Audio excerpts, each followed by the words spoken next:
So, subbies, I decided to do a wash and go, and here's my process.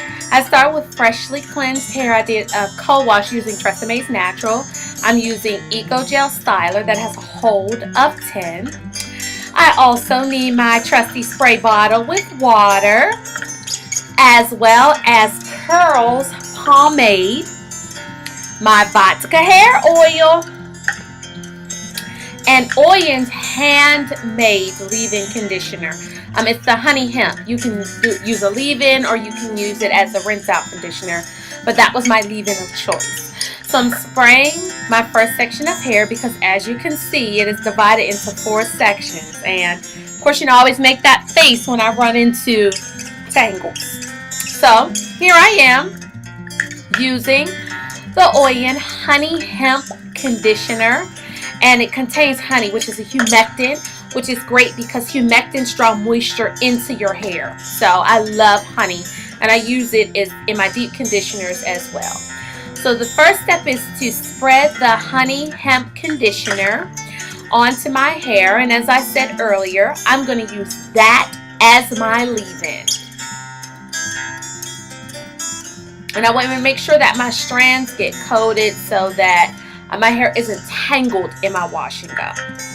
My next step is to seal all of that lovely goodness in with my Vatika coconut hair oil. This stuff is so great, and I get it at my local Indian market for $3.49. Okay, $3.49, and it's excellent. So that's my Vatika hair oil. My next step is to then use the Eco Gel Styler as a means to define my curls. So it's going to define my curls, and I'm just dipping in. I'm not using a specific amount, but I really like to make sure that that whole section is coated with gel. And once I spread the gel on that one section, then I just kind of separate my curls. And as you can see, that's what I'm doing. And the Eco Gel Styler works really well with my wash and goes. I know some people don't like it, but my hair isn't dry, it's moisturized, and it's defined. So that's the first section. And I always like to start in the back and build my way up for my wash and goes. And I do the same thing for my twist outs. I always start in that back section. So once again, I'm going to do the same thing. I'm just using that Eco Styler to define my curls. Keep in mind that I already kind of moisturized that section. It already has the leave-in conditioner on it, and it already has the coconut oil on it. So I'm just defining my curls, and as you can see, right away that Eco Styler defines them, and you can see them, they're bouncy, they're not stiff, and even after my hair dries, it's still movable. That's why I like that combination of products. So here I am again. Once again, I'm going to take the gel and smooth it on the entire section. And then I'm going to kind of I'm finger combing, but you see I don't really have a lot of tangles in my hair. And that was due in part to me co-washing with that Treseme's Natural and detangling in the shower. So I'm smoothing the gel down my curls, and you can see them springing up.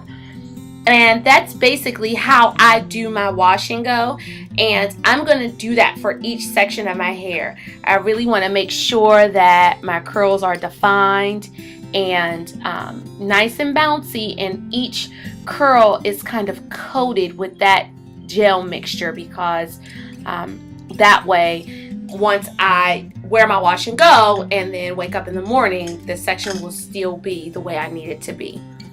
So I'm going to do that for this entire section. Now, the very back I took small sections, but as you'll notice as I'm working my way up, I'm making bigger sections, and I may run into a few knots, but my hair is very detangled, which is why I choose to detangle in the shower. So this process of kind of defining my curls goes rather quickly. If I didn't detangle in the shower, then when I came out, I would have to detangle and then define, and I don't want to do all of that. So here I go. I've done my whole head. I also put some makeup on my face, y'all, because I'm going out. But as you can see, my hair is really wet, and I didn't choose to diffuse my hair with a diffuser. So now what I'm doing is using that curls pomade just on my hair, just a little bit, to make sure that the front part of my hair is slicked back. Now let me give you guys a clue. As you can see, I'm kind of doing that backwards because when you're recording, it's your mirror image and it's so confusing for me. I hate to say that, but so I'm just trying to get accustomed to using doing my hair and actually recording at the same time. So I got it together and I'm smoothing my edges back, and my wash and go is pretty much set. And you can see that I'm going to take this toothbrush and kind of smooth my edges back, just so that everything looks kind of nice and neat. And when my hair dries, it's going to really dry the same way, and I really do like doing my hair in a wash and go, so I'm really pleased with the results. And my color is still in. I know that some of you can see the light isn't as good as I would like it to be, but in the sunlight that color really pops. Bye! Here is a picture several hours later, and you can see my wash and go is puffing up, and it looks great. I love it.